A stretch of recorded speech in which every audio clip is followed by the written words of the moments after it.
मीरा रोडमध्ये मराठी माणसाचा विराट मोर्चा, जमावाच्या आक्रोशानंतर पोलिसांची मोर्चाला परवानगी, मनसे ठाकरेची सेना एकीकरण समितीचा सहभाग।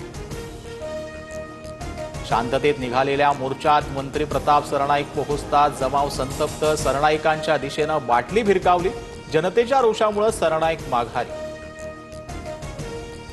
पक्षातल्या कुणीही माध्यमांशी संवाद साधू नका, मला विचारल्याशिवाय माध्यमांशी संवाद नको, 2 दिवसात राज ठाकरेंचा दुसऱ्यांदा आदेश।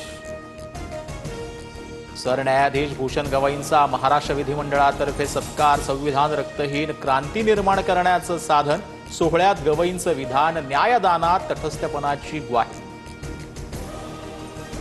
गवई सुप्रीम कोर्टाचे मुख्य न्यायाधीश पद सोडतील त्यावेळी त्यांनी एक इतिहास रचलेला असेल, मुख्यमंत्री फडणवीसांकडून गवईंच्या कार्यावरती गौरव उद्गार, जनहितासाठी घेतलेल्या निर्णयांची सांगितली आठवण।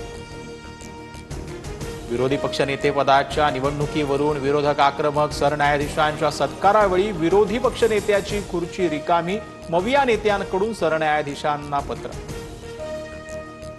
सत्ताधारी आमदारांचा वरळण्याचा सिलसिला कायम, भाजप आमदार गोपीचंद पडळकरांची शरद पवारांवर नाव न घेता कुटुंबियावरती अतिशय गलिच्छ भाषेमध्ये टीका।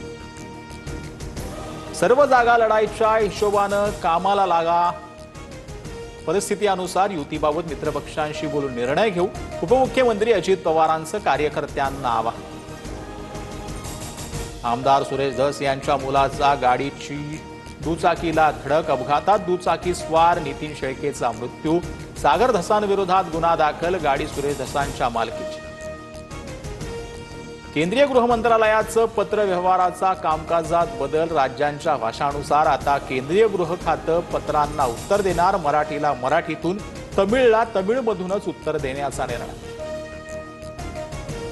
विना अनुदानित शाळांच्या शिक्षकांचे आझाद मैदानावर आंदोलन, 70,000हून अधिक शिक्षकांसह आमदार रोहित पवारही सहभागी, उद्या मुख्यमंत्र्यांसोबत बैठक होणार, मंत्री महाजनांचं आश्वासन। गिरणी कामगारांच्या घरासाठी संयुक्त लढा समितीचा उद्या आझाद मैदानात सभा, मवियातून उद्धव ठाकरे, पृथ्वीराज चव्हाण तर मनसेकडून बाळा नांदगावकर उपस्थित राहणार, मोर्चाला परवानगी नाकारल्यानंतर सभा होणार। दक्षिण मुंबईतील कर्णा पूल आता सिंदूर नावानं ओळखला जाणार, मुख्यमंत्री फडणवीसांच्या हस्ते 10 जुलैला पुलाचं लोकार्पण, दोन्ही उपमुख्यमंत्री उपस्थित राहणार। पंतप्रधान नरेंद्र मोदींना ब्राझीलचा सर्वोच्च सन्मान, ब्राझीलच्या राष्ट्रपतींकडून मोदींचा गौरव, हा सन्मान भारत आणि ब्राझील मैत्रीचं प्रतीक, पंतप्रधान मोदींची प्रतिक्रिया। पाकिस्तान नंतर इस्रायलकडून डोनाल्ड ट्रम्प यांच्याकडून नोबेल पुरस्काराची मागणी, पंतप्रधान नेतन्याहू यांच्याकडून नोबेल पुरस्कार समितीला नामांकन पत्र।